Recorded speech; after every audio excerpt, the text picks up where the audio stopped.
You turn my morning into dancing.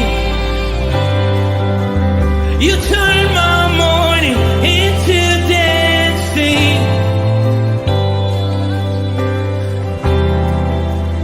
Your love changes everything. There's something about your love. Something about your love changes everything. Changes everything. Something about your love. Something about your love changes everything. Changes everything. Something about your love.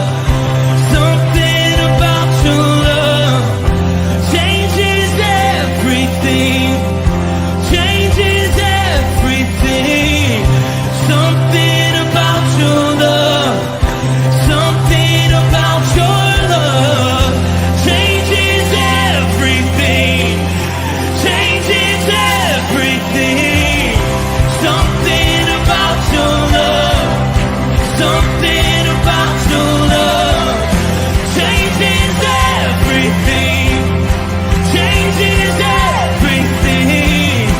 Something about your love. Something about your love changes every. You turn my morning into dancing. You turn my morning into dancing. You turn my morning into dancing. You turn my morning into dancing. 'Cause your love changes everything. Your love changes everything. You turn my morning into dancing. You turn my morning into dancing. You turn my morning into dancing. 'Cause your love changes everything. Your love changes everything. Oh, there's something about your love. Something about your love changes everything in my body. Oh, something about your love. Something about your love changes everything. It changes everything. Something about your love. Something about your love changes everything. It changes everything. Something about your love. Something about your love changes everything. Changes everything. Something about your love. Something about your love changes everything. Something about your love. Something about your love changes everything. Changes everything. Something about your love. Something about your love changes everything. Changes everything. Something about your love. Something about your love changes everything. You turn my morning into dancing. You turn my morning into dancing.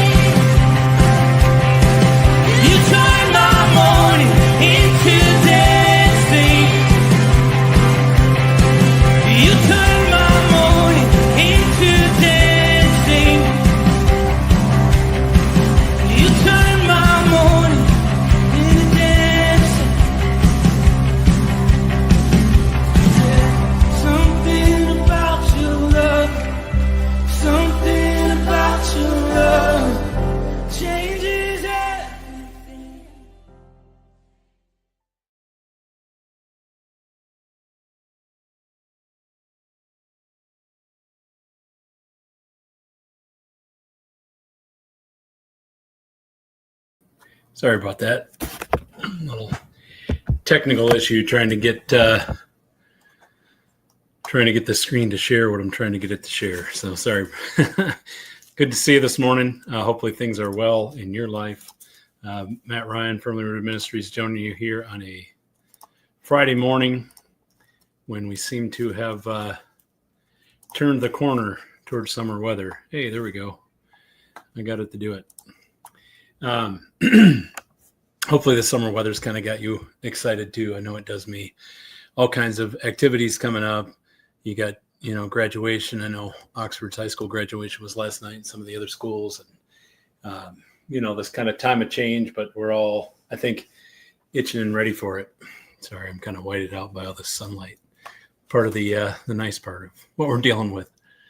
This morning, we're working our way through Jonah. And Jonah, as you know, it's a funny book in that it's, I think, quoted often or cited often because it's this fantastic story about the fish, right? And of course, once you've gone through it and studied it and you understand it's really not about the fish, right? It's it's a story about God's identity and him sticking with you and all those kind of things and our proclivity to run away from God. And so often I actually am most familiar with this being studied at Lent time, right? This seems to be a popular Lent devotional from what I remember. When we tend to be thinking about who we are and what we do and how often are we running from God's calling in our life and all that kind of stuff. So anyway, not to spoil the rest of the the next week's studies on Jonah or anything else, but here, we just started and kind of introducing the book, and it starts, the first chapter is God speaking to a prophet. And funny enough, it doesn't take long before God's words are repeated in here. So all the sailors were afraid, and each cried out to his own God, and they threw the cargo into the sea to lighten the ship. But Jonah had gone below deck, where he lay down and fell into a deep sleep. The captain went to him and said, "How can you sleep? Get up and call on your God. Maybe he will take notice of us so that we will not perish." Then the sailors said to each other, "Come, let us cast lots to find out who is responsible for this calamity." They cast lots, and the lot fell on Jonah. So they asked him, "Tell us, who is responsible for making all this trouble for us? What kind of work do you do? Where do you come from? What is your country?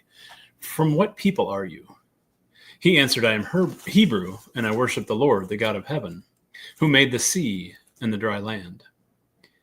So, I guess it doesn't really all show on there. Gosh, who are you? Who do you come from?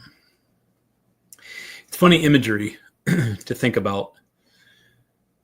In the story of Jonah, there's a question that kind of gets begged.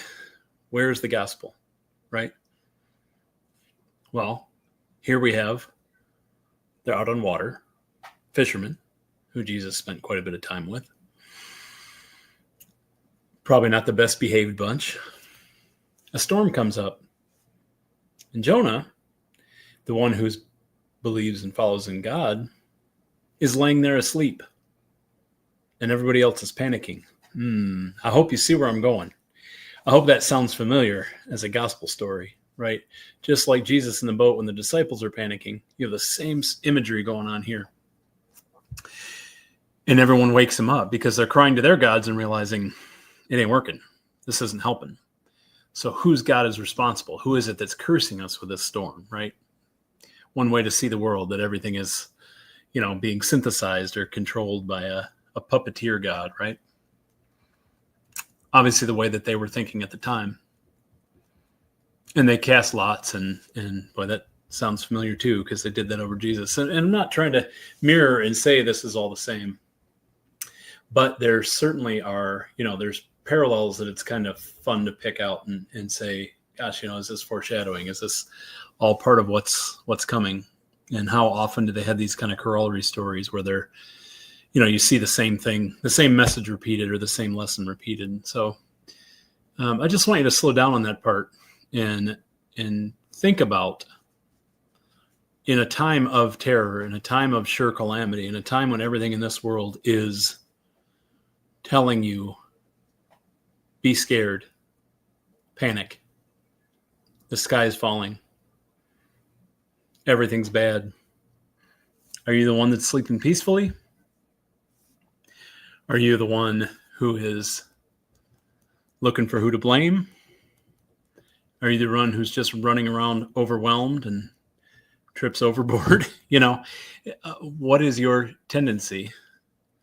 And what does it say that he can be sleeping peacefully, right? It doesn't necessarily mean that he knew or that he was thinking about God's got my back. But how often does that kind of peace fill you up, right? When there's trouble around. Just one of those thoughts. The other thing that's really interesting here is, like I said, they're begging their gods to help.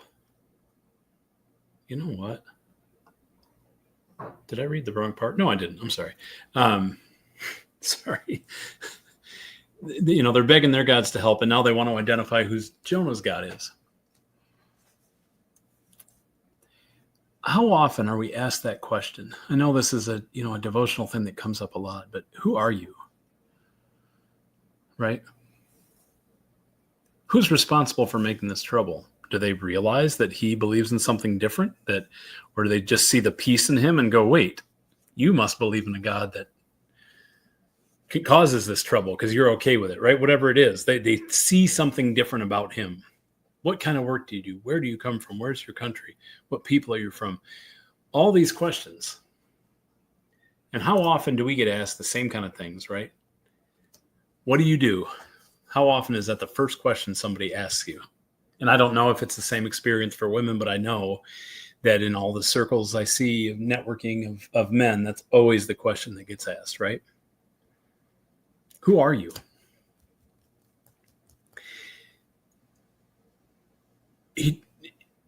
He doesn't answer all those questions, right? The answer he gives, and he may go on more. Obviously, I cut it off where, my verse was cut off for the day. But which of those questions are you answering first? Which of those questions speaks to your identity, right?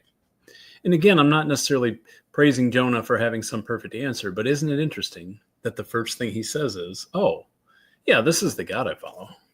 He made all this, right?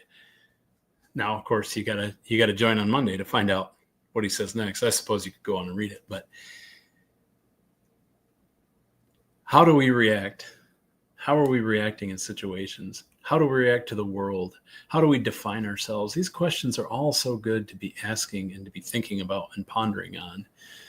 I think not because we need to have a definition, not because we need to, but we are desperate for knowing our identity as humans, right? I think,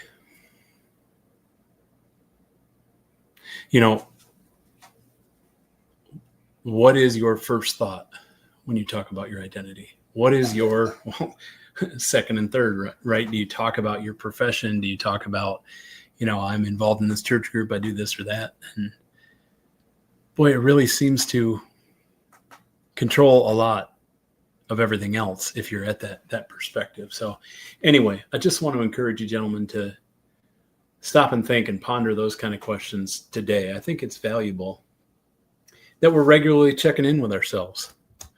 How am I doing?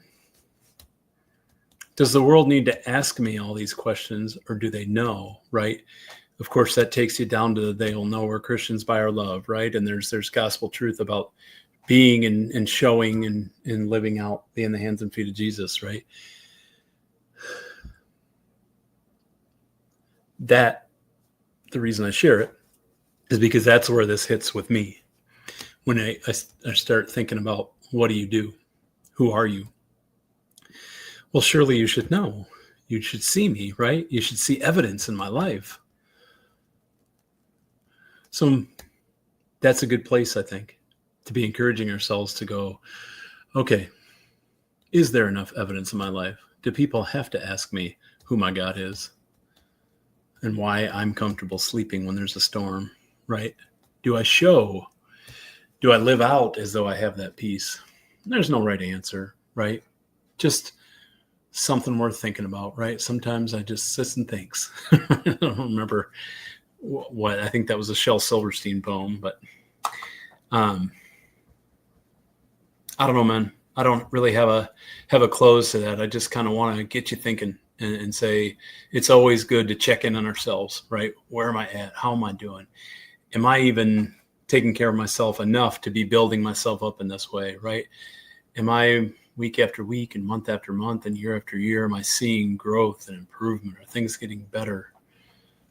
And if not, what's keeping me from that kind of peace? What's keeping me from that kind of self-identification?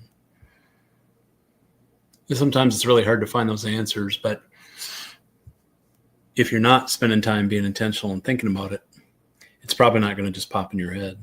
So I love you, man. I encourage you to keep performing this discipline. I think there's so much value in us returning to the Word every morning and finding challenges for ourselves, finding that kind of improvement and encouragement. So let's go forth using this weekend to think about those questions, and hopefully they inspire some good thoughts in you. Let's make it a great weekend. I know we got Memorial Day coming up already, and so it's looking like it's going to be pretty nice. I'm actually going to be in Denver all week, and it's like 81 every day according to the forecast. So kind of excited for that. All right, gentlemen, let's have a great weekend. Let's make today a firmly rooted day, and may someone see Jesus in us today. Peace.